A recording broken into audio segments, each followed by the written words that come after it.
The light will turn on when the mic is on.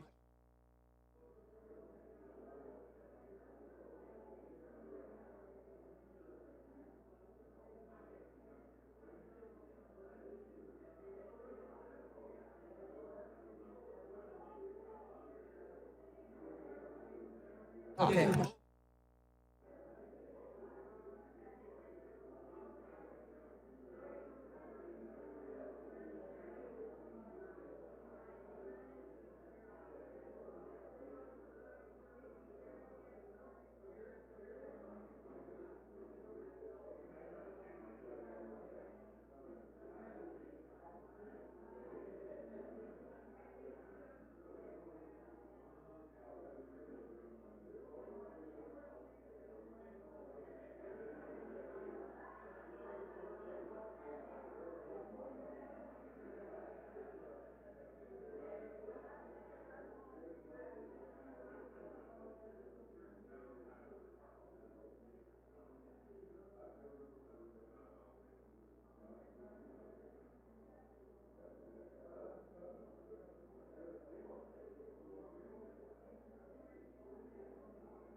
Okay, Eddie, come back.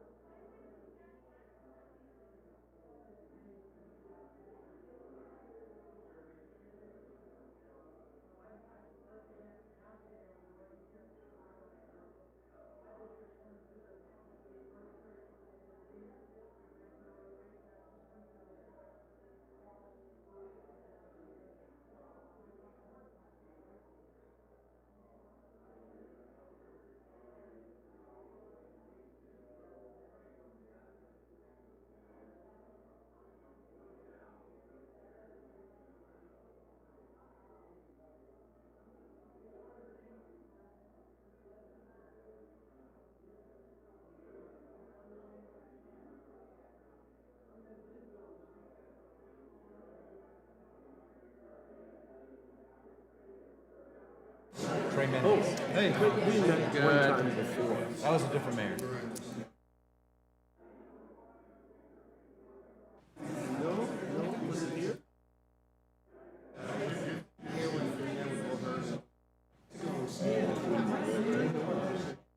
We've met before. Yeah. I was a trustee at Texas.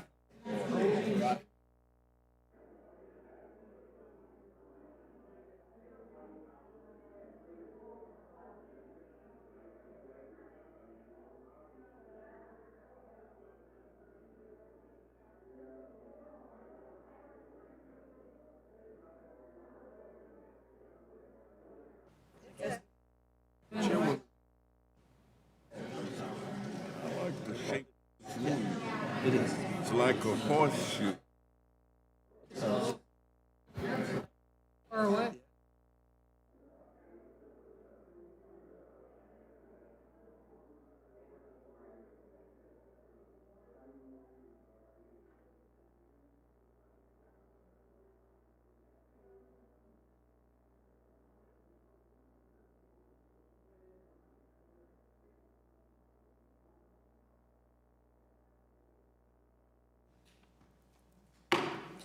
The Subcommittee on National Parks, Forests, and Public Lands will now come to order. The subcommittee is meeting today to hear testimony on the 5 bills before us today. Under Committee Rule 4F, any oral opening statements at hearings are limited to the chair and the ranking minority member. Therefore, I ask unanimous consent that all other members' opening statements be made part of the hearing record if they are submitted to the clerk by 5 p.m. today. Hearing no objection, so ordered. In addition, due to the broad interest in today's hearing, I would like to ask unanimous consent that all interested members be allowed to join us and participate on the dais. Thank you all for attending the Subcommittee on National Parks, Forests, and Public Lands legislative hearing on 5 public lands bills. I would like to extend my gratitude to the bill sponsors joining us to testify today and to the witnesses, many of whom have made the trip to D.C. to speak to the personal and national significance of these proposals. I'm happy to say that this subcommittee continues to follow through on our commitment to recognize and honor diverse and underrepresented communities with the bills that are before us today. These proposals cover centuries of American history, telling and preserving the stories of communities that have helped shape our national story and identity. Representative Danny Davis's bill shares the story of an overwhelmingly generous young Jewish American man who, despite never finishing high school himself, went on to provide educational opportunities for over 600,000 African Americans during the Jim Crow era. His shared vision resulted in the construction of over 5,000 schools, shops, and teacher homes in primarily rural communities in 15 states from Maryland to Texas. Pulitzer Prize winner Eugene Robinson, Tony Award-winning playwright George Wolfe, poet Maya Angelou, and Representative John Lewis are just a few of the countless Americans who benefited from this philanthropist. We will also hear how ongoing construction in Illinois unearthed the remains of violent and deadly racial hate crimes that occurred over a century ago. These crimes tore through an Illinois community, uprooted thousands of African Americans, and resulted in the loss of innocent lives. Ultimately, these hate crimes led to the founding of the National Association for the Advancement of Colored People, America's oldest and largest civil rights organization, and Representative Rodney Davis's bill considers adding this site to the national park system. In California, San Diego's oldest Mexican-American neighborhood was physically divided upon the United States entering into World War II and further divided in the 60s with the construction of an interchange. Tired of broken promises, the neighborhood united, ultimately preserving to create a park that preserves the Chicano culture. Today, the neighborhood is thriving, home to music and dance festivals and an emerging arts district. Representative Vargas's bill will begin the process of studying the Chicano Park area for affiliation with the National Park Service. We will consider Representative Vela's proposal, which would expand the boundary of the Palo Alto Battlefield National Historic Park and provide a more comprehensive interpretation of the Mexican-American War. In the mid-1800s, the United States pursued manifest destiny as America pushed south into Texas. Fortification of the newly designated southern border ensued.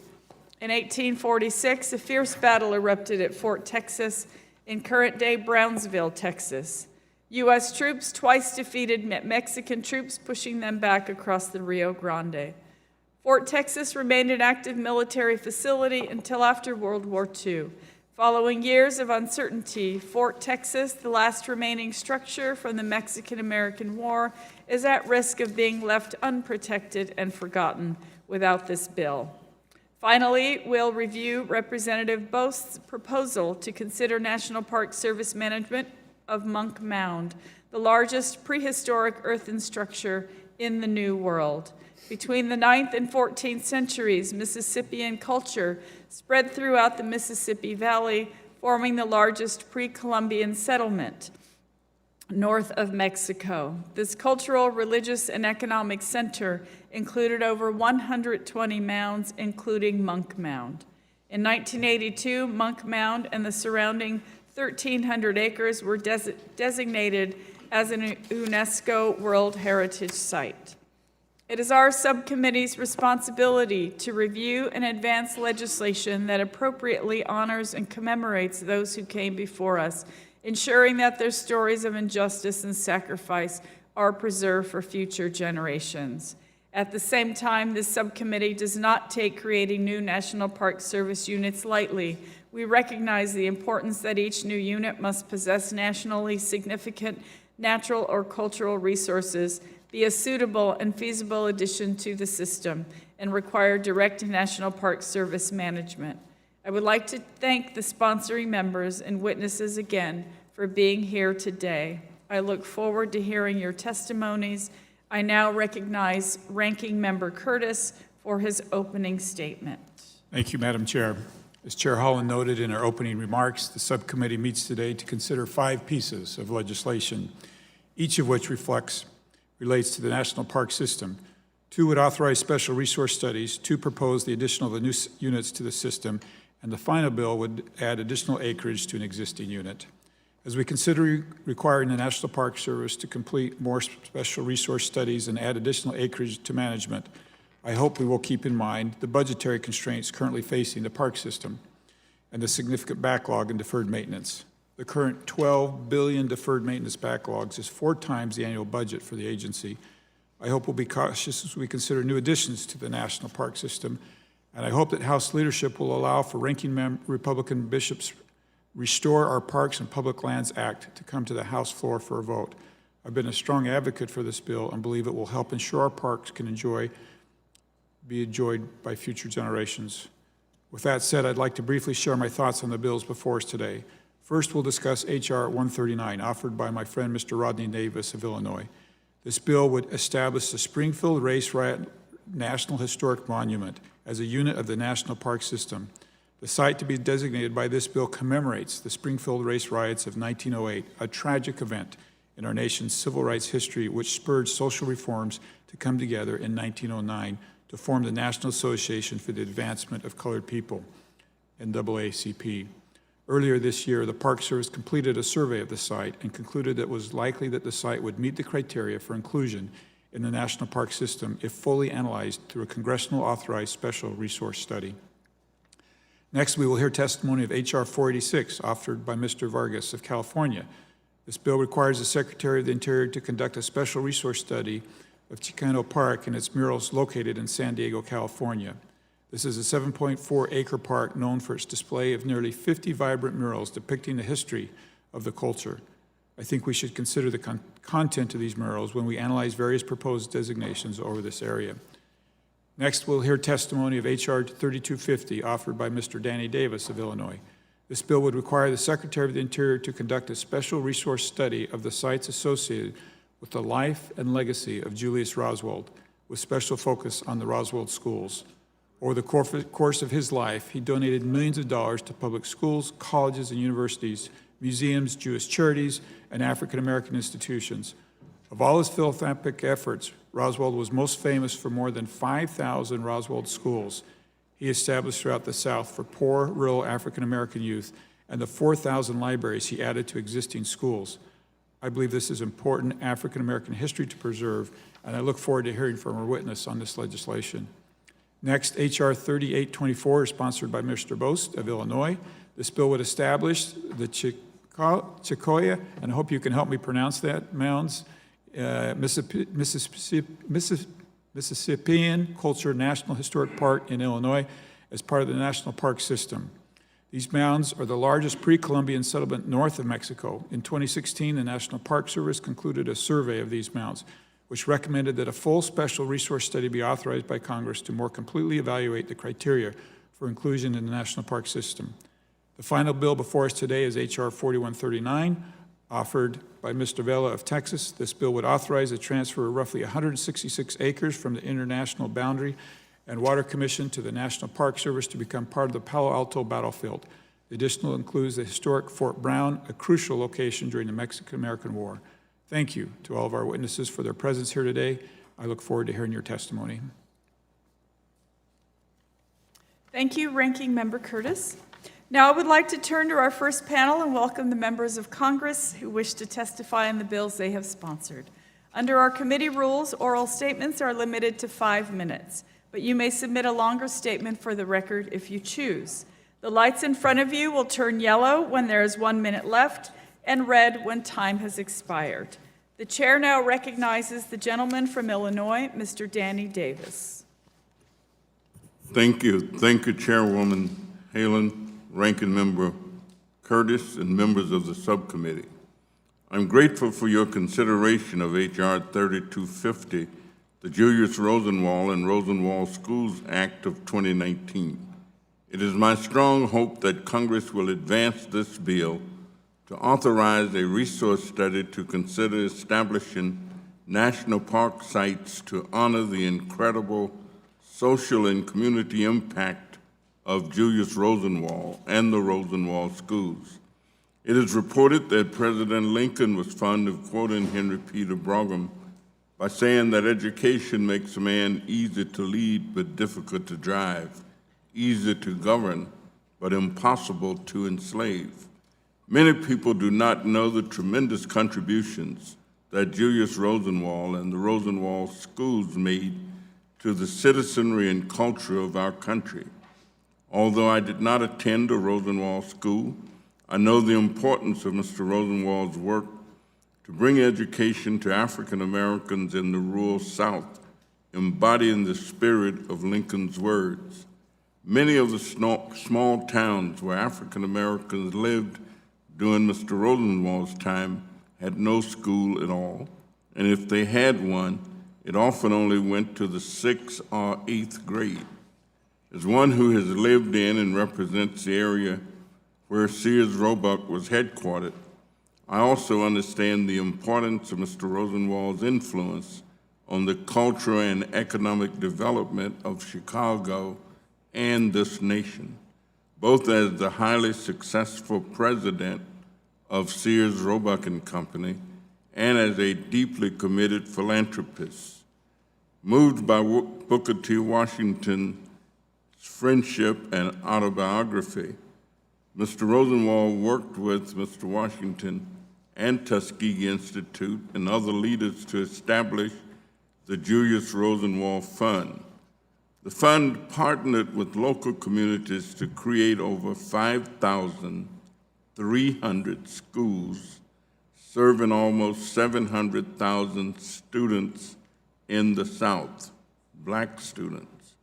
During the 1920s, 30s, and 40s, 1/3 of all African American children in the South were educated in Rosenwald schools. Indeed, a 2011 study by 2 Federal Reserve economists concluded that the schools played a significant role in narrowing the education gap between Black and white students in the South.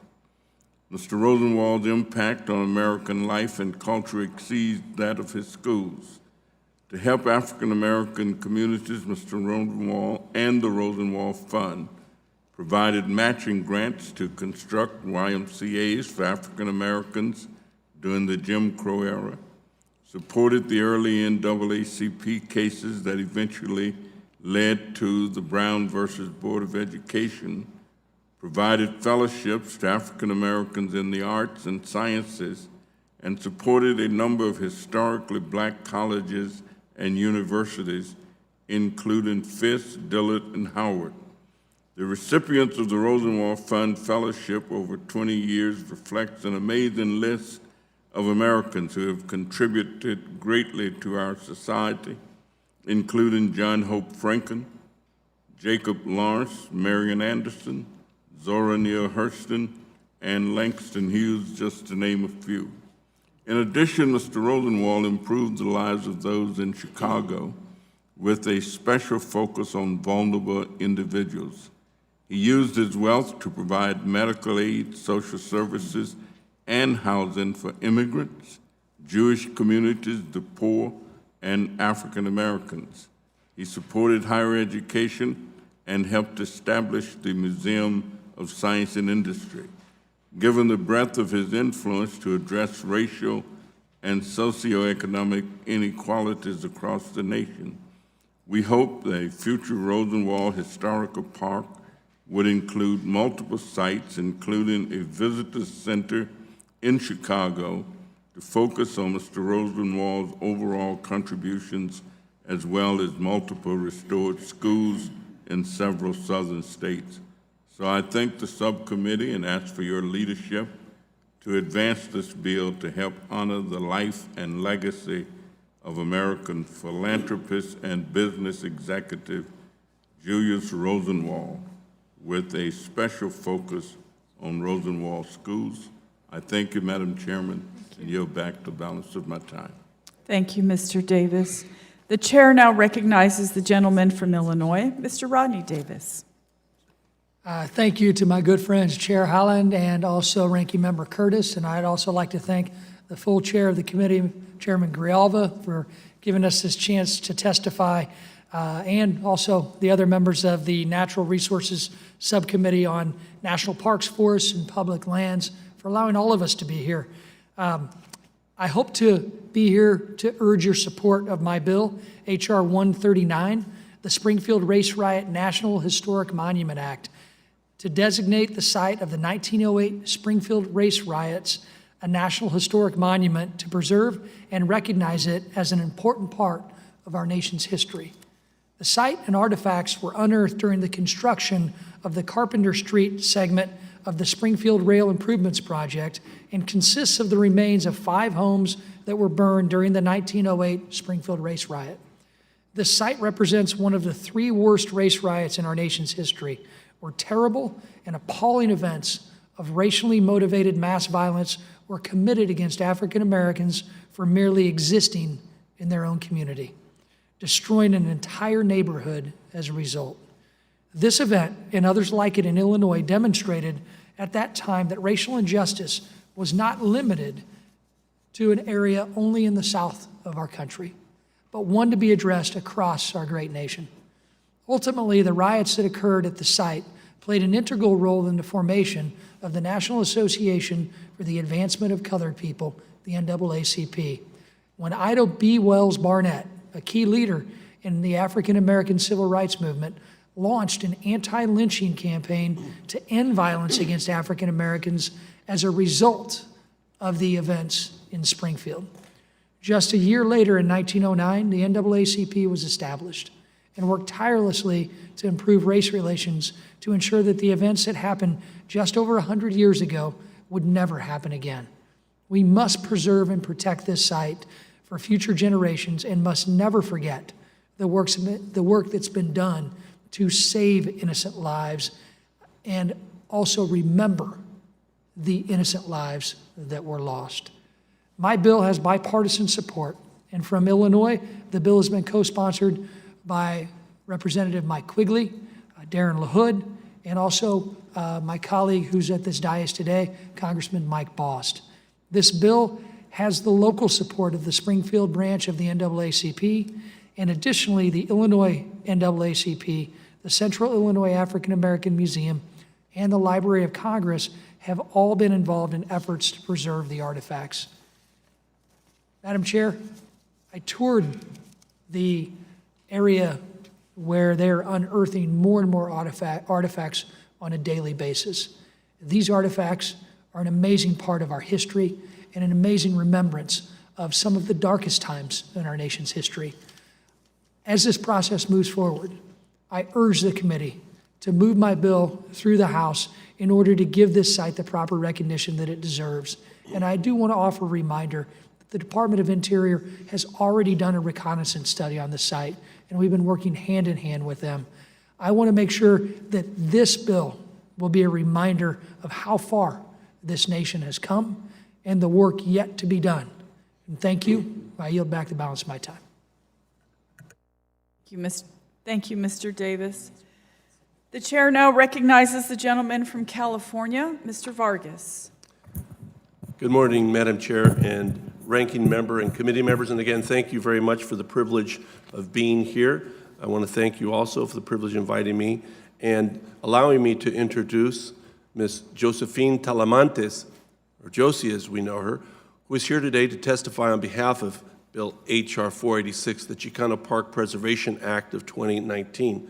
Ms. Talamantes is the co-founder of the Chicano Park and the Chicano Park Steering Committee. She is the founder and chair of the board of directors of the Chicano Park Museum and the Cultural Center in San Diego, California. Ms. Talamantes has been involved with Chicano Park from the very beginning, almost 50 years ago. She has a BA in sociology from the University of California, Berkeley, and an MA in public history from the California State University, Sacramento. You'll be hearing from her hopefully later, but I want to say thank you for the introduction that you gave to my bill. The Chicano Park murals and Chicano Park itself is very important to the Latino community in San Diego. It was created in strife. What happened was that Freeway 5 was built right through the heart of the largest Latino community in San Diego and split the community without the community having any say, literally right in half. Then they were going to build the San Diego Coronado Bay Bridge, and they decided once again to destroy that community without any input from the community. And to add insult to injury, they decided when the bridge was going to be built that on the Coronado side, they wouldn't put anything that they thought would be unsightly. Instead, they would place it all in the Barrio Logan side. That's when the community finally said enough is enough. They were promised a park, they got nothing. Instead, they were going to get these utility areas, they were going to get all these other things that the community didn't want. So they finally stood up, and the community said, we're not going to have this. So instead, they took over and they started to build the park themselves. And from that grew a movement. And you will hear from Mrs. Talamantes, she was there, involved in this movement. But they created these magnificent murals, and these murals now have become a spiritual home for many of us. In fact, when our community has issues, we come together in Chicano Park together, and we've brought now the rest of the community together. That's why I'm very proud to have the support of the San Diego delegation that represents the area and the mayor and all else, because we think that this is such an important area. Again, it does need help because these murals are rather large and beautiful, and at the same time, for us, very, very meaningful. I won't go on and describe the rest of the process, because I know Ms. Talamantes will have an opportunity to do that, but again, I want to thank you for allowing me to be here, and again, I can't tell you how important this park is to our community. There is no other Latino Chicano site in San Diego or in Southern California that means more to us than this park. And because, again, it became in strife, and it was a victory for the entire community, and it continues to be our spiritual home. And again, thank you for allowing me to be here. I appreciate it. Thank you so much. And yes, it is a beautiful place. Thank you. And the restaurant Las Cuatro Milpas, is that right there? Yes, it is. In fact, okay. Well, I've stood in line. I've stood in line at that restaurant, and it's wonderful. So I hope the restaurant stays as well. Yes, it will. Because I'll visit it every time I go to San Diego. If I could just add two things. In fact, I go to the restaurant all the time, as you can probably tell. And one of the things that's magnificent now, we get people from all over the world coming to take a look at the murals and to walk around the murals and to see them, to feel how proud we are. But anyway, I love going to that restaurant. It's one of my favorite. Thank you. Yes, I think food is absolutely an important aspect of any culture, and so, yes, thank you. Thank you. The chair now recognizes the gentleman from Texas, Mr. Vela. Good morning, Chairwoman Holland, Ranking Member, and Chairman Grijalva. Thank you for holding this hearing today on several pieces of legislation, including H.R. 4139, my bill to add the Fort Brown earthworks to the Palo Alto Battlefield National Historical Park. In hopes of establishing the Rio Grande River as the southern border of the United States, General Zachary Taylor ordered the construction of Fort Texas in March 1846. On May 3, 1846, Mexican General Mariano Arista attacked Fort Texas, leading to the Battle of Palo Alto, the Battle of Resaca de la Palma, and the Mexican retreat back across the Rio Grande. Then young Lieutenant Ulysses S. Grant participated in those battles as well. While defending the fort, Major Jacob Brown was mortally wounded. To honor Major Brown, the fort became Fort Brown and the area became Brownsville. Palo Alto Battlefield National Historical Park currently includes Palo Alto battlefield and parts of Resaca de la Palma battlefield. Adding this piece of Fort Brown is critical to the interpretation of the Mexican-American War and changes to our international boundary. It is a record of our nation's border expansion extending to the Pacific Ocean. The Fort Brown earthworks is the only standing architecture in the United States associated with the Mexican-American War. Bringing the earthworks into the Palo Alto Park not only tells our nation's story, but protects this important symbol of the transformation of the country resulting from the 19th century westward expansion. Chairwoman Holland, Ranking Member Curtis, thank you again for holding this hearing. I urge you to move this legislation forward so we can protect an important piece of our history, which will help us to tell the story of our nation long into the future. Thank you very much. The chair now recognizes the gentleman from Illinois, Mr. Bost. Thank you, Madam Chairman, Chairwoman, and thank you for having the hearing today. I want to thank you and the ranking member. Thank you for the opportunity to testify on the bill that we'll establish the Cahokia Mound Mississippian Culture National Historic Park Act. Southern Illinois is home of Americans' history and its greatest civilization. Its center was at Cahokia, and it was once the largest civilization in what is today the United States. By 1200 AD, the community numbered somewhere between 10 and 20,000 strong. What remains today are the Cahokia Mounds, a 2,200-acre site with more than 70 earthen mounds upon which their buildings once stood. This treasure is visited by school children, families, and history buffs alike. It's a critical part of our history.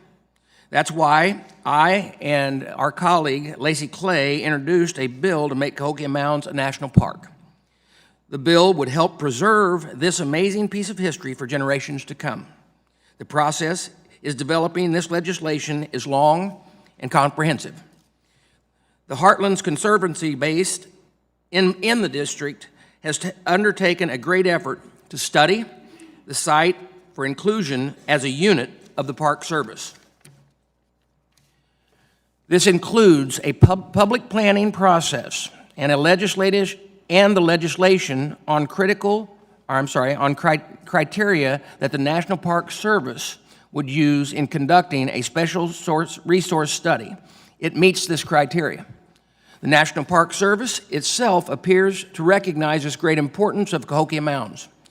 In addition, the mounds are one of the few sites in the United States recognized by the UNESCO World Heritage Site and a National Historical Landmark and a National Regional Historic Site.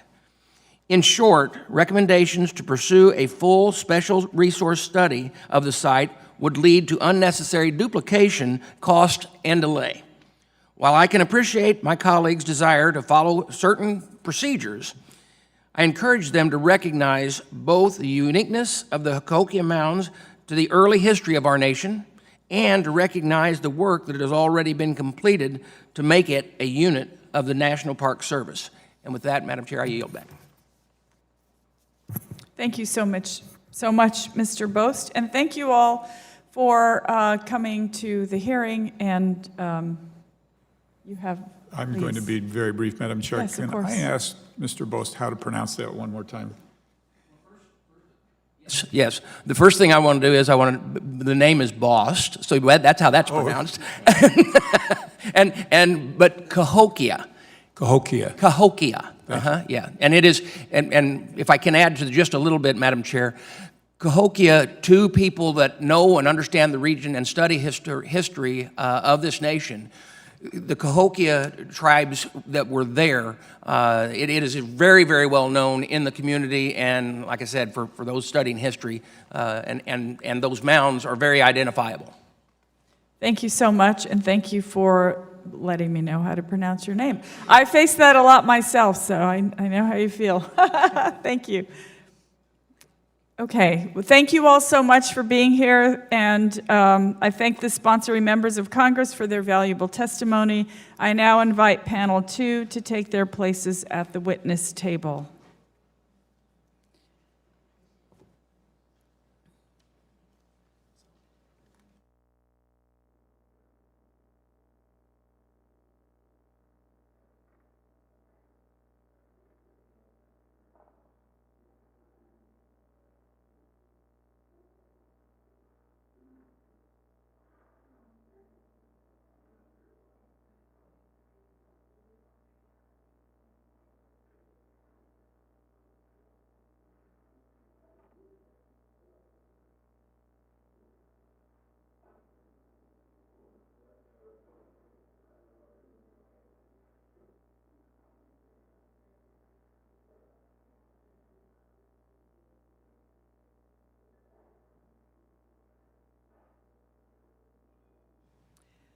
Thank you all so much for being here. As with the first panel, oral statements are limited to 5 minutes, but your entire statement will be part of the hearing record. The lights in front of you will turn yellow when there is 1 minute left and red when time has expired. After the witnesses have testified, members will be given the opportunity to ask questions. The chair now recognizes Mr. David Vela, Deputy Director of the National Park Service. You have 5 minutes. Chairman Holland, Ranking Member, and Chairman Grijalva, and members of the subcommittee, thank you for the opportunity to present the Department of the Interior's view on the 5 bills on today's agenda. I would like to submit our full statements for the record and summarize the department's views. H.R. 139 would authorize the Secretary of the Interior to establish the Springfield Race Riot National Historic Monument. The department recognizes the important contribution to America's story that is represented by the site where the 1908 riot directed against African American residents occurred. The events in Abraham Lincoln's hometown garnered national attention and served as a catalyst in the formation of the organization that will later become the National Association for the Advancement of Colored People. A reconnaissance survey of the key archaeological site associated with the riot that was recently completed found that the site is likely to meet the National Park Service's criteria for inclusion in the National Park System. Establishing a unit of the National Park System could be one way to preserve and interpret the resources and related stories of the riot, but it may not be the most appropriate or feasible way to do so.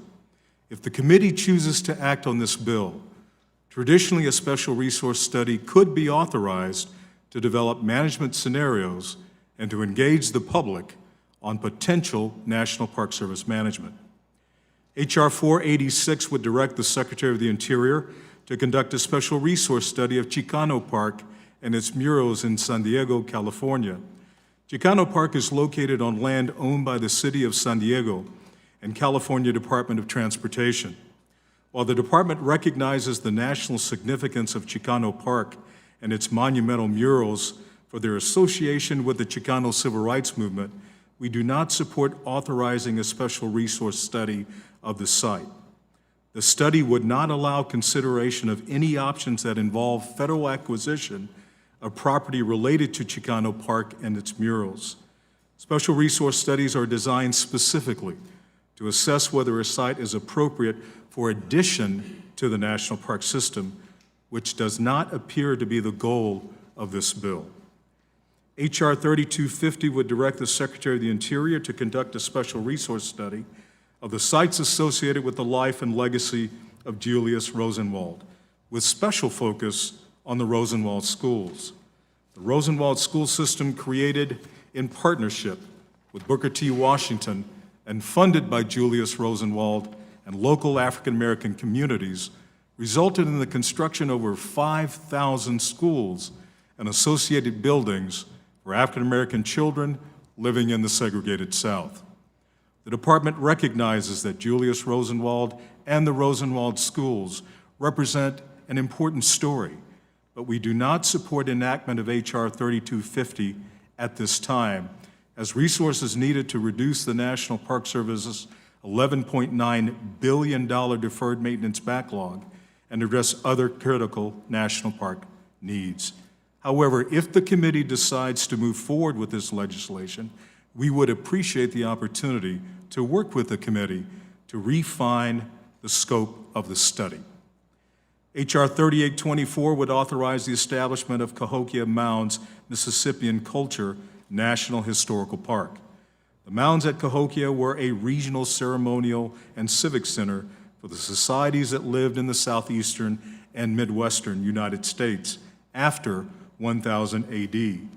The department recognizes the important contribution to America's story that is represented by these mound sites in the greater St. Louis area. Establishing a unit of the National Park System could be one way to preserve and interpret the resources and related stories of Cahokia mounds, but it may not be the most appropriate or feasible way to do so. If the committee chooses to act on this bill, we would recommend amending H.R. 3824 to authorize a special resource study limited to the 3 sites recommended for further study by the National Park Service's recently completed reconnaissance survey. H.R. 4139 would add approximately 166 acres of land where Fort Brown stood at Palo Alto Battlefield National Historical Park. The land hosts the standing ruins of the Fort Brown earthworks, associated fortifications, and cultural landscape of the Fort Brown siege of 1846 during the Mexican-American War. We do not support this legislation because the National Park Service has not studied the appropriateness and feasibility of adding Fort Brown to the park. However, if the committee chooses to act on H.R. 4139, the department would recommend amending the bill to authorize a boundary study of Fort Brown rather than adding it to the park. Chairman Holland, this concludes my statement, and I'd be pleased to answer your questions. Thank you very much, Mr. Vella. The chair now recognizes Mr. Danny Davis for 30 seconds to introduce his witness, Mr. Robert Stanton.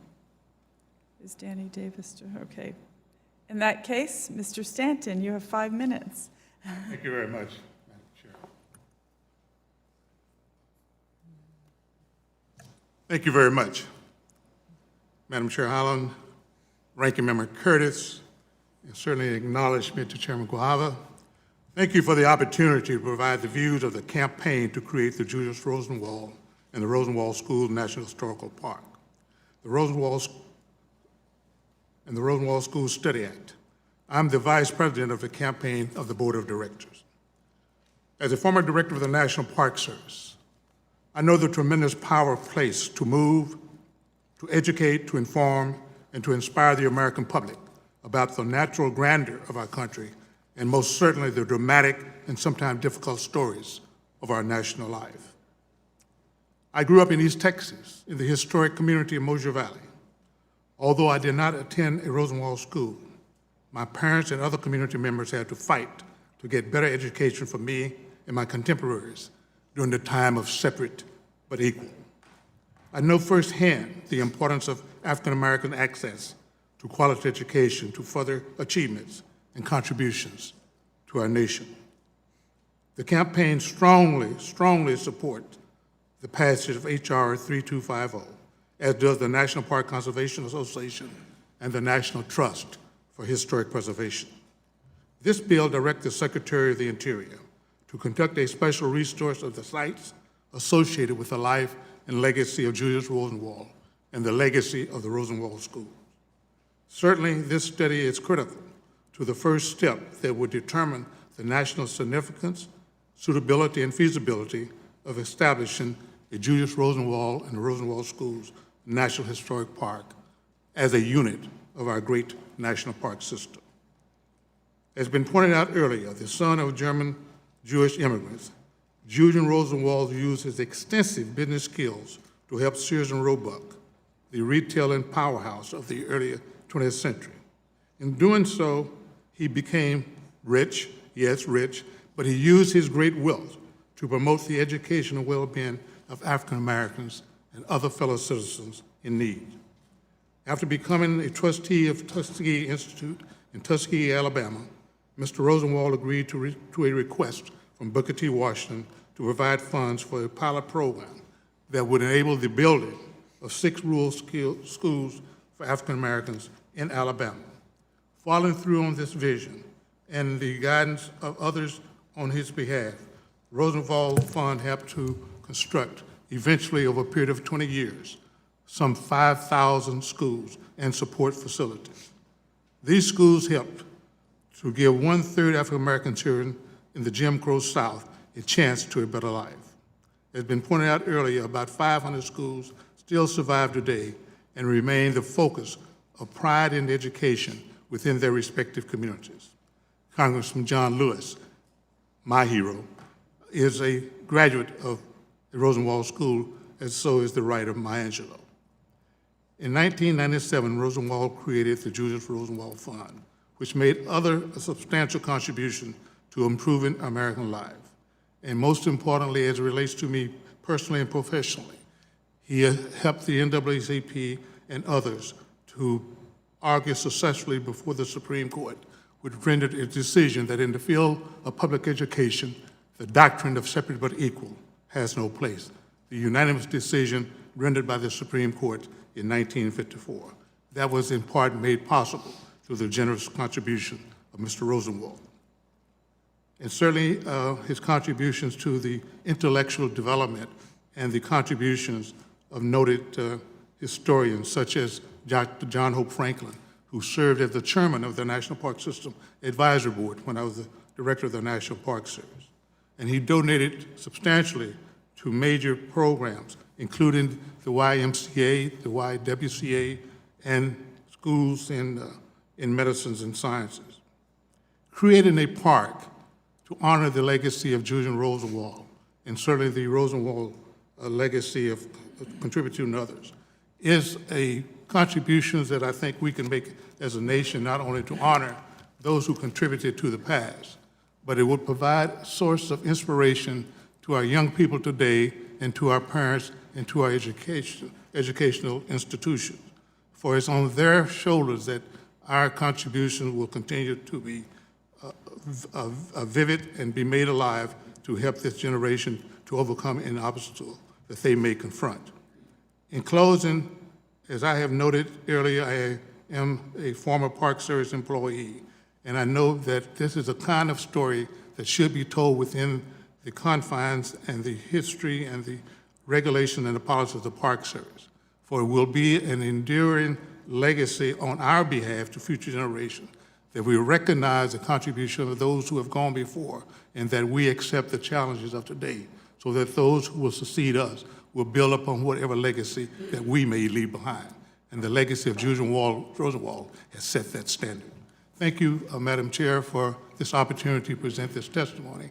And thank the members of this committee for entertaining our efforts to create the Julius Rosenwald and the Rosenwald School National Historical Park. Thank you, very Mr. much for this Stanton. opportunity. Thank you very much also. The chair thanks Mr. Vargas for previously introducing his witness, Ms. Josephine Talamantes. And Ms. Talamantes, you have 5 minutes. Thank you. Good morning, Madam Chair Holland, Ranking Member Curtis, and subcommittee members. It's an honor to testify before you this morning. I'm here today to voice my support for H.R. 486, the Chicano Park Preservation Act, that requests the Secretary of the Interior to conduct a special resource study of Chicano Park and its monumental murals. The Secretary shall evaluate the national significance of the site. Chicano Park was recognized as a National Historic Landmark on December 23, 2016, utilizing NHL criteria. 1, associated with events that have made a significant contribution to and are identified with or that outstandingly represent the broad national patterns of the United States history and from which an understanding and appreciation of those patterns may be gained.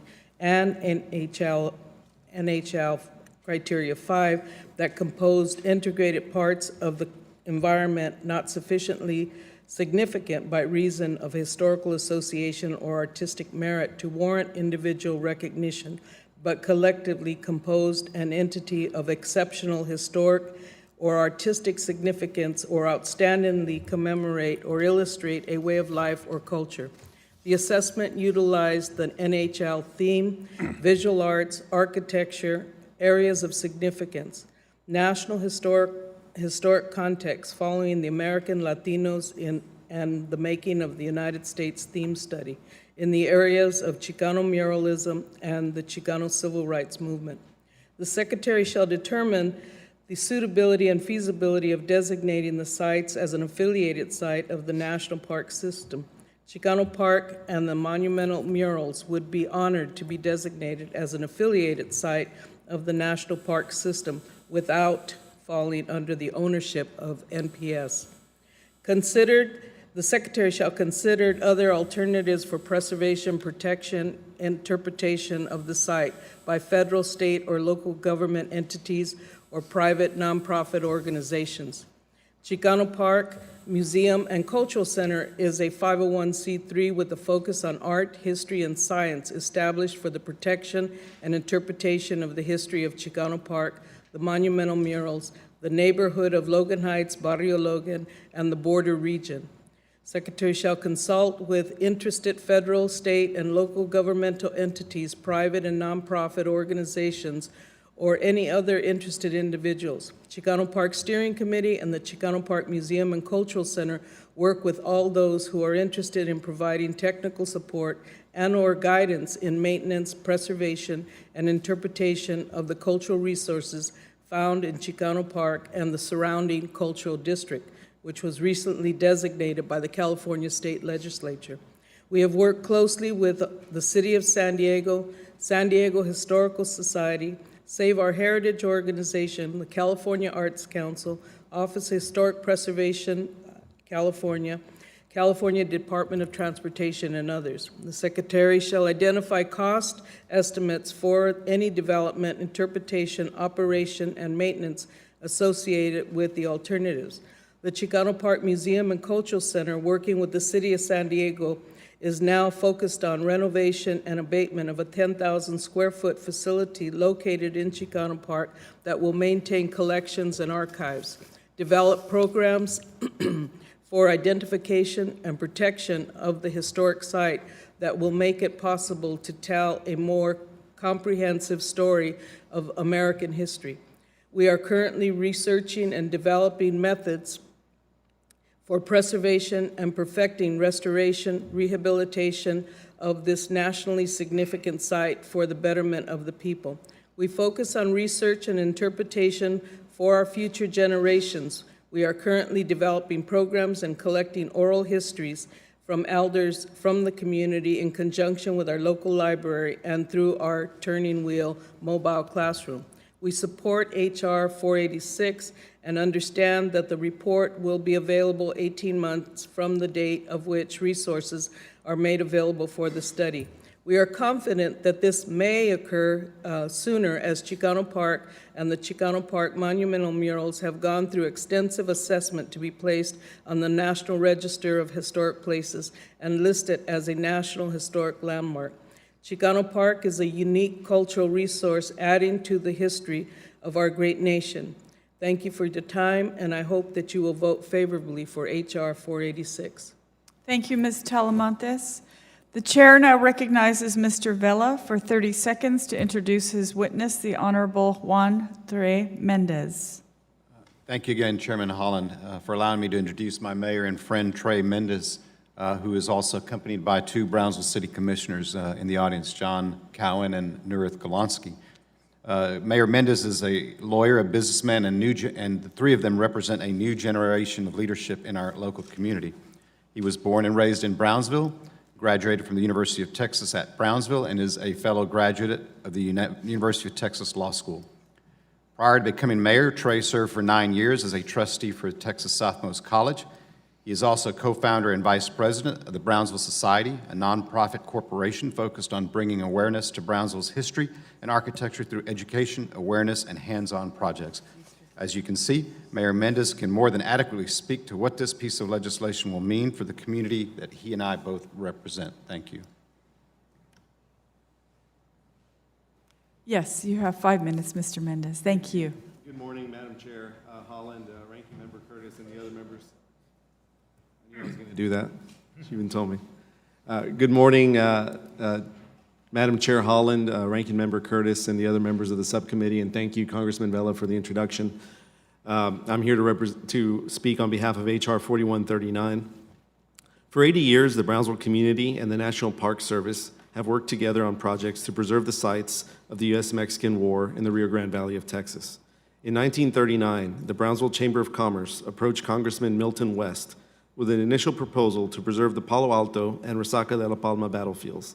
The concept received strong support from the communities throughout the lower Rio Grande Valley, and the Chamber worked closely with the National Park Service to provide the documentation required for a vote. The plan suffered from the unfortunate timing, however, and the effort came to a halt as the U.S. became embroiled in World War II. Following the war, the National Park Service and the city renewed ties and once again pursued the goal of establishing a national park. This time, Fort Brown became the center of attention.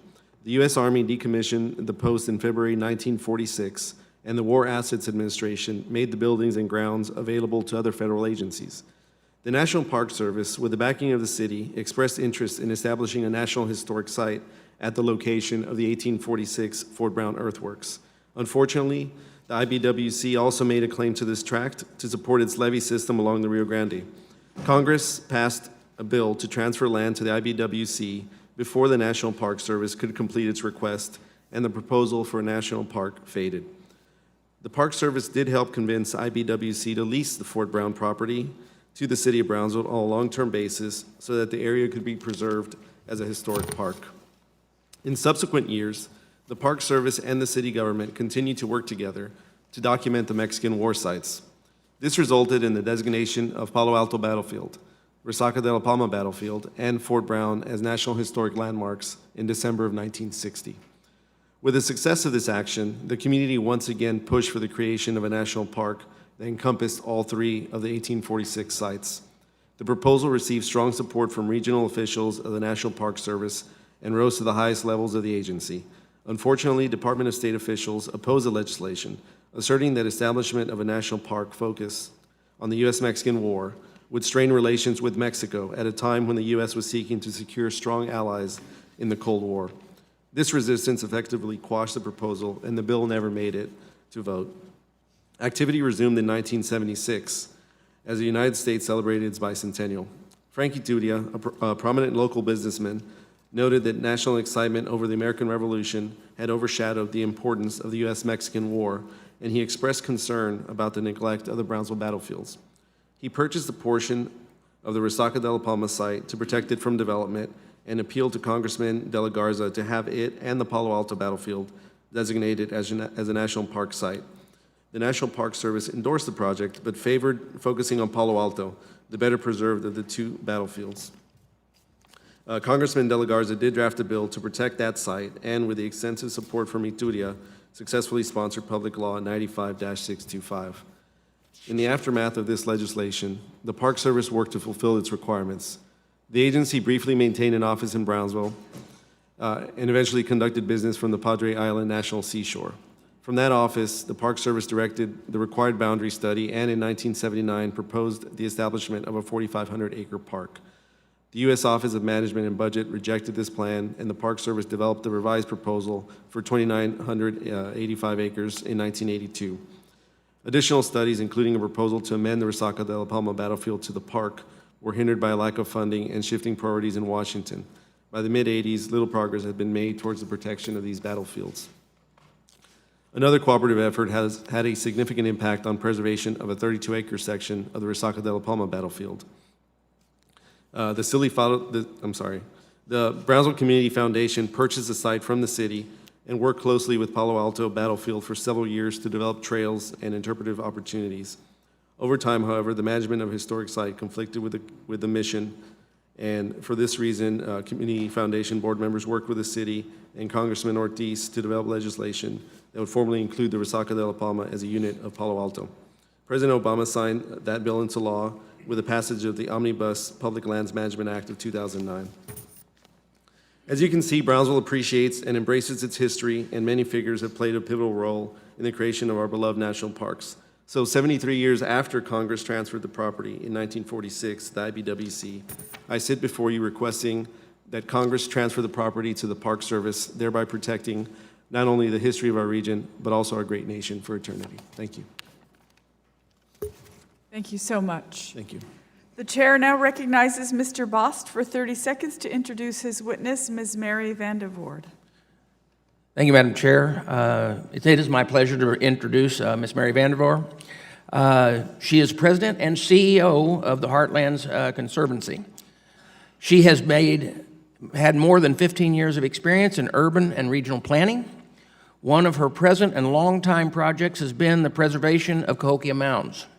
She can provide the committee with a complete explanation of the work Heartlands Conservancy has completed in meeting the NPS's park designation criteria. And again, I want to thank her for being here and promoting Cahokia Mounds and Southern Illinois. Thank you. 5 minutes. Good morning, Chairwoman Holland, Ranking Member Curtis, and members of the committee. Thank you for the opportunity to testify in support of H.R. 3824 to designate the internationally important Cahokia Mounds and Mississippian culture as a National Historical Park. Joining me today as a guest is Mr. Pat Collier, the Deputy Chief of Staff for Federal Affairs from Illinois, as well as project team members and many supporters. I remember visiting Cahokia Mound State Historic Site when I was a child and climbing the giant staircase to the top of Monk's Mound. From there, 100 feet above the Mississippi River Valley, I stood in awe of where the Mississippians had lived a mere 600 years ago. I could only dream of what the largest ancient civilization north of Mexico must have been like. Walking through the visitor center, I learned how sacred the mounds are to many of today's nations and tribes. Today, I stand with many to elevate this sacred site and the most significant Mississippian archaeological resources to a formal unit of the National Park System.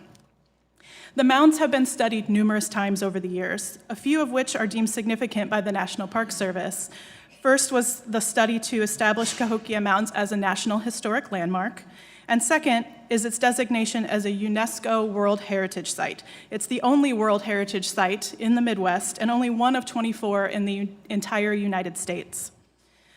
Other notable studies include the National Register of Historic Places, a feasibility study completed by my organization using National Park Service criteria, and then a National Park Service reconnaissance survey. All of these studies show that Cahokia and the surrounding Mississippian mounds together emerge as the most significant and unsurpassed example of its time period. As it stands today, Cahokia Mounds and the Mississippian culture sites are under-designated within the National Park System. When it comes to the suitability criteria of the National Park System, the reconnaissance survey made clear that there is no single national park unit exclusively dedicated to the preservation and interpretation of the Mississippian culture. As such, this provides the opportunity to interpret the culture in unmatched scale and importance. The reconnaissance survey concluded that the mounds and archaeological deposits at Cahokia Mounds State Historic Site definitively meet the national significance criterion. In terms of feasibility, the bill supports a partnership park model, one where the National Park Service, State of Illinois, the Osage Nation, and other partners can work together to preserve and interpret the Mississippian culture. This enables shared resources, programming, and opportunities to connect the heritage of the Mississippian people. The model also makes the management of the proposed non-contiguous national park more efficient and capable of ensuring the long-term protection of its resources. With regard for the need for direct National Park Service management, the State Historic Site historically has had severe cuts in funding and staffing, which has caused a strain on resources over time.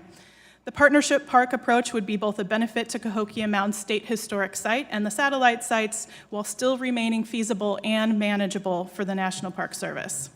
Countless mounds have been destroyed for development. As a result, the loss to this ancient cultural landscape continues. I'm going to quote the governor of the Chickasaw Nation, who said that the preservation of Mississippian mounds is a national responsibility.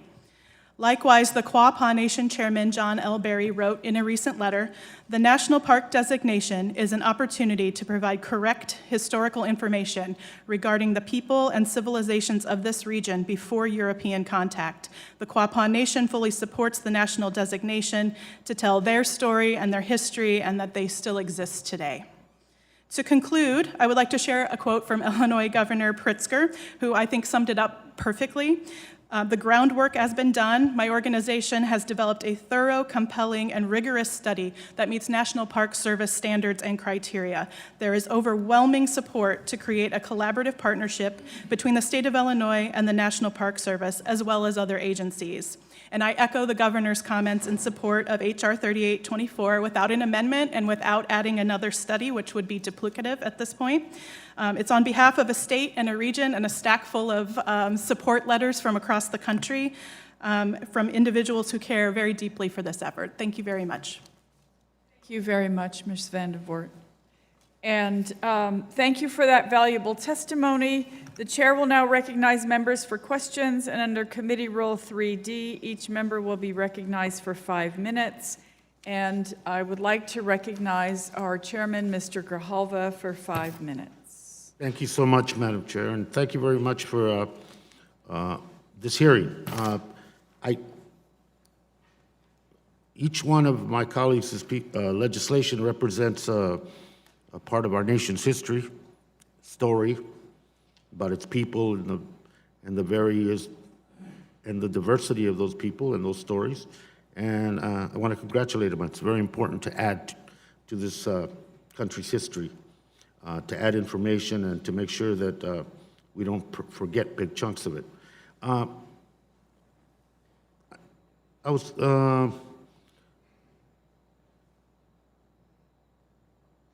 Mary, Ms. Vander, regarding 3824, and you mentioned about redundant duplicative studies, right? It's pretty well established and everything that, you know, reading the magazines and stuff that I like to read, that the mounds are a significant part of history that is just now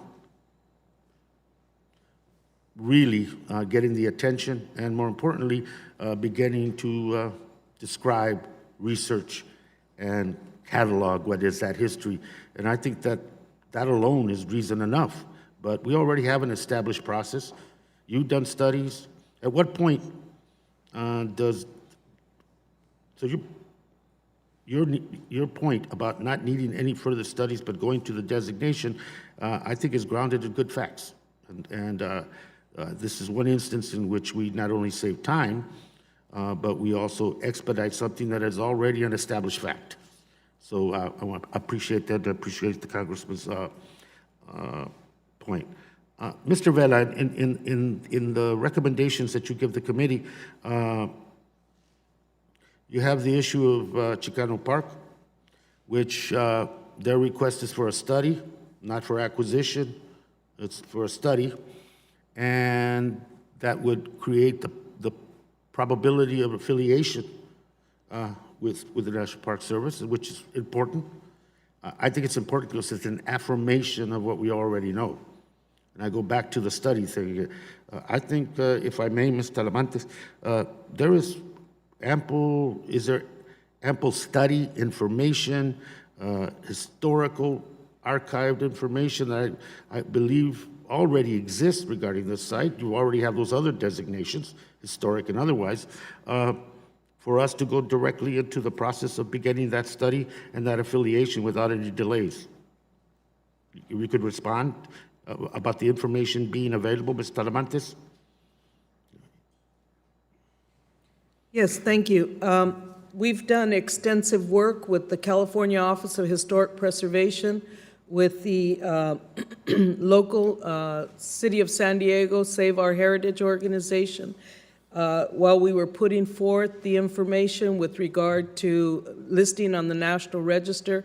And then we worked extensively with the National Park Service as we went forth with the national landmarks. So there has been extensive study. There's been national and international recognition of the park.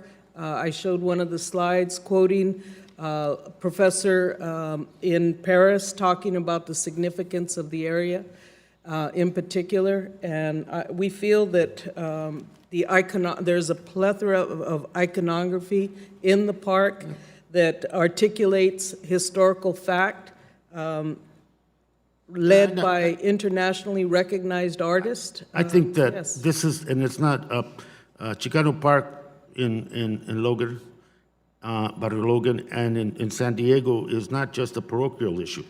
I mean, for me in Tucson, Arizona, that was a very important historic moment, and it was about calling in a broken promise, and essentially, if I could put it that way. And so it's got ramifications beyond California and beyond San Diego, and so I appreciate my colleague bringing that legislation. With that, Madam Chair, I yield back, and thank you very much for the hearing. Thank you, Chairman Grijalva. The chair recognizes Ranking Member Curtis for 5 minutes. Thank you, Madam Chairman. Deputy Director Vela, and if you'd put those images up, I understand from Chair Grijalva and from Mr. Vargas's testimony that this is a very important culturally monument to the Hispanic people in that area. But as I understand it, there's some images in there of Fidel Castro, Che Guevara, and others that other people in the country might find disturbing. Can you comment on the national parks agenda of trying to represent all people and all cultures, and does this have some potential conflict?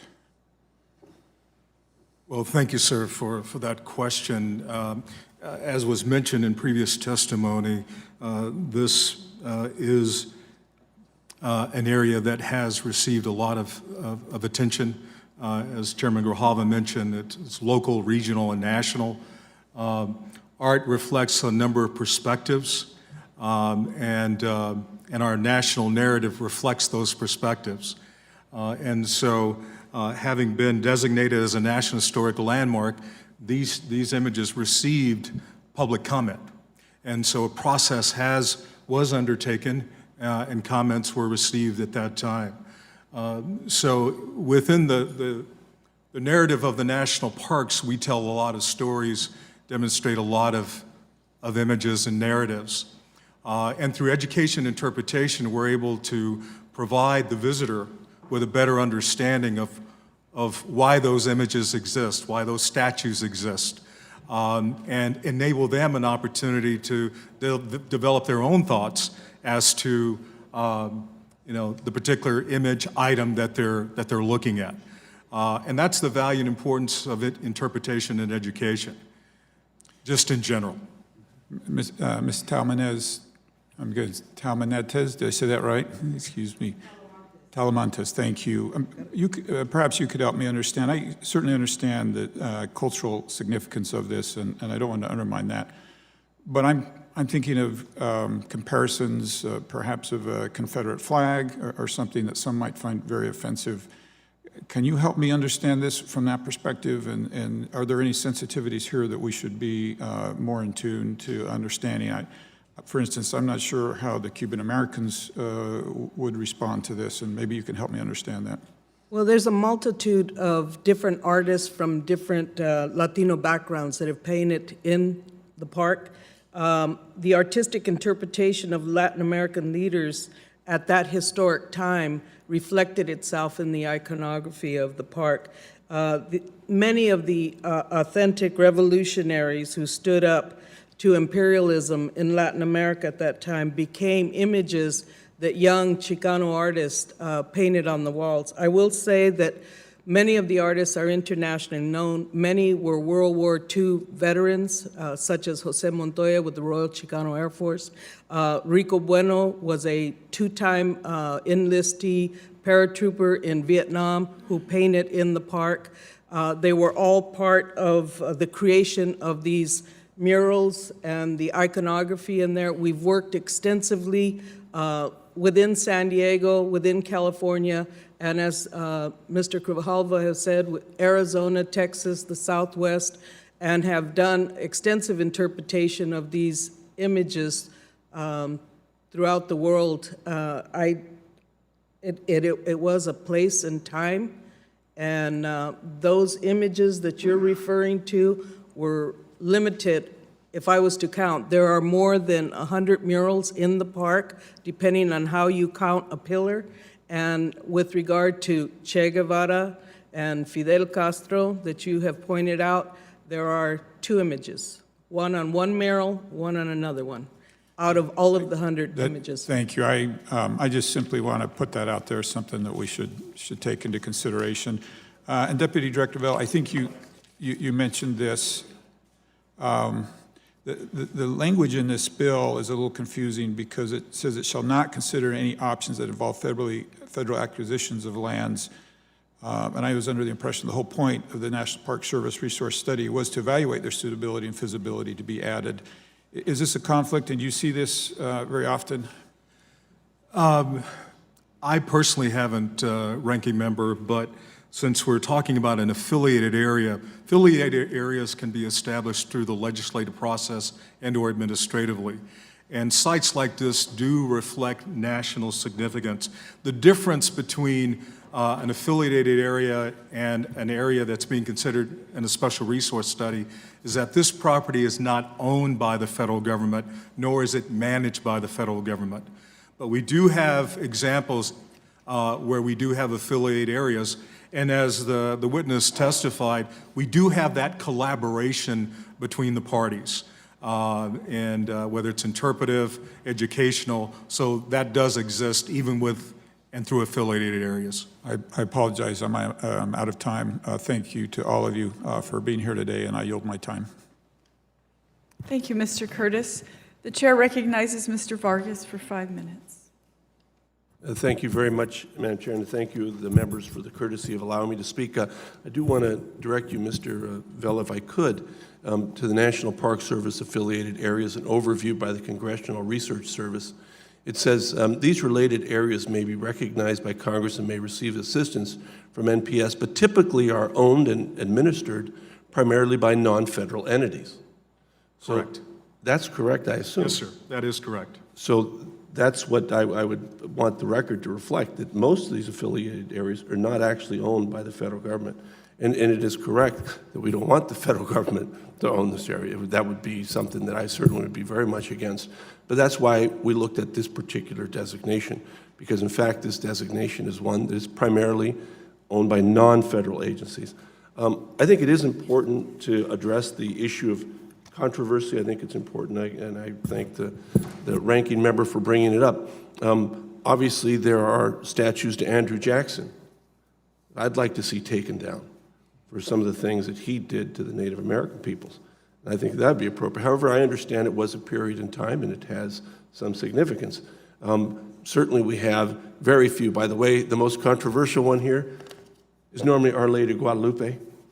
Our Lady of Guadalupe is in a number of these murals, and those are usually the ones that people have problems with, of mixing church and state.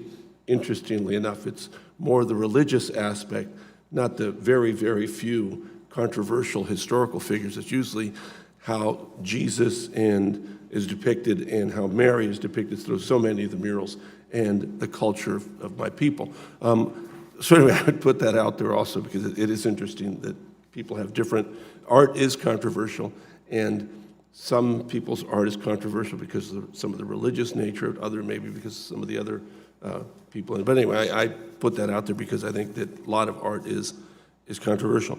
However, the reason I think this bill is so important is because this study would evaluate the national significance of the site, which I think is rather significant, the suitability and feasibility of designing the site as an affiliated area for the national park, and consider some of the alternatives for preservation, protection, interpretation of the Chicano Park murals. That's one of the things I think is absolutely needed, to take a look at what are the options. And I think the federal government does bring an expertise, an opportunity that we don't have locally or in the state. And that's why I think that this bill is so important. But again, I would thank Salamantes. She was one of the principals involved in this. She still is a very young lady, but she was a very young lady back when this was happening. And again, I thank her for standing up for the community and making sure that this magnificent park exists for the rest of the community. And lastly, I would just add that it's interesting. I do go to the restaurant there quite a bit, and I would say most of the people that come to view the park and to look at the murals are not Latinos. Interestingly enough, people from all over the world and all over San Diego County. And it's always fun to watch them, because every so often I'll know somebody and they'll want me to come and talk to them. Would the gentleman yield for just a moment? Yes, of course, I'd be happy. I would, you've whet my appetite. I would love to come visit your park and see this myself. And I would love to treat you to the Las Cuatro Milpas if you would allow me to do that. It'd be an honor. I cannot turn that down, thank you. And with that, I think I better quit while I'm ahead. Oh, Mrs. Thomas, you have a comment? Yes, if I could ask the witness. I just want to say, one of the main things that we do as the Chicano Park Steering Committee and the museum is do free tours. So if you do come, I would love to give you a tour. A free tour and a meal. Absolutely. I would yield back and again thank the committee for the hospitality and for the privilege of allowing me to speak. Thank you very much. Thank you, Mr. Vargas. Mr. West. Okay. The chair recognizes Mr. Boss for 5 minutes. Thank you, Madam Chairman. And I want to first off say thank you to the full committee chairman for noticing and making the comments that he did. And because I'm going to go down the path, I think, of where his remarks were going. You know, Mr. Vila, special resource studies are time-consuming. They're resource-intensive. And we know that Ms. Vandervoort has testified that Heartland's Conservative, under its own initiative, has studied the site using the NPS's criteria and methods. Wouldn't conducting a special resource study be duplicative in those efforts? Thank you, Congressman, for that question. What we'd be very interested in doing is looking specifically at the sites that were recommended in the reconnaissance study for management purposes. They took a look at the other sites, the St. Louis Mound Group, Mitchell Mounds, Sugarloaf Mounds, and they were determined to be unlikely to meet the criteria. So what we'd like to do is to take a very strategic, targeted look at those specific areas of interest to determine. A lot of good work has already been done, to your point, sir. I think what we're looking at is what would a management scenario look like specifically, and it would give us the opportunity to do that. As you know, it's a public process to weigh in with the strategic partners and stakeholders, and clearly the state as well. So it would be a much more targeted look from a management perspective. Yeah, and knowing the work that's been done already. But quickly, how significant is the Cahokia Mounds? Has been recognized already by the, is it the UNISCO group? Does that make it more likely by these groups and everything like that have already recognized how important this site is? Absolutely, Congressman. I think it really does aid in the effort, and the fact that you've got a state partner that has been protecting the property, has a lot of information, you got strategic stakeholders. I think that if the committee decides to go that way, then it would move the process along more expeditiously for all the reasons that you talked about. So if you could, now this is for Ms. Vandervoort, if you could kind of expand on what all you have done and the research that has been done and why I believe, and I think we could jump over this process and move forward with the government agencies that have already been involved. Thank you for the question, Mr. Boss. And just for the record, we have utmost respect for the special resource study and the National Park System vetting process. It's very important.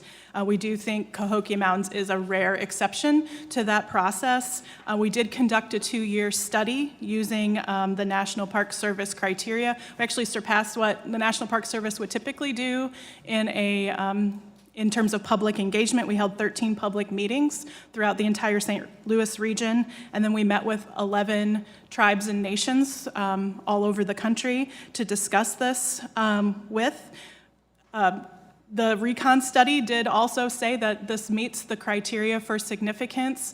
The other sites that Mr. Vela has mentioned could be examined after the designation is done, and we can work out through partners and further examination during that time if during the establishment phase, if those would be appropriate to come into the national park or not. So we did have a committee of experts, including archaeologists, tribal historic preservation officers, universities, and then the study again found that we met all 4 criteria for national park designation, including significance, suitability, feasibility, and need. And we also have many partners willing to join in, including the Osage Nation as a collaborative partner and the state of Illinois, which is the most significant landholder. Madam Chairman, it was mentioned earlier, but I wanted for the record, the letter from the Quattapah Nation to be put into the record, if we could have that. And, without objection. And with that, I'll yield back. Thank you, Mr. Bost. I'll recognize myself for 5 minutes. I was just sitting here thinking about, lately it seems like a lot of our historical places have been under threat. Bears Ears, Grand Staircase Escalante, my ancestral homeland of the Pueblo Indians.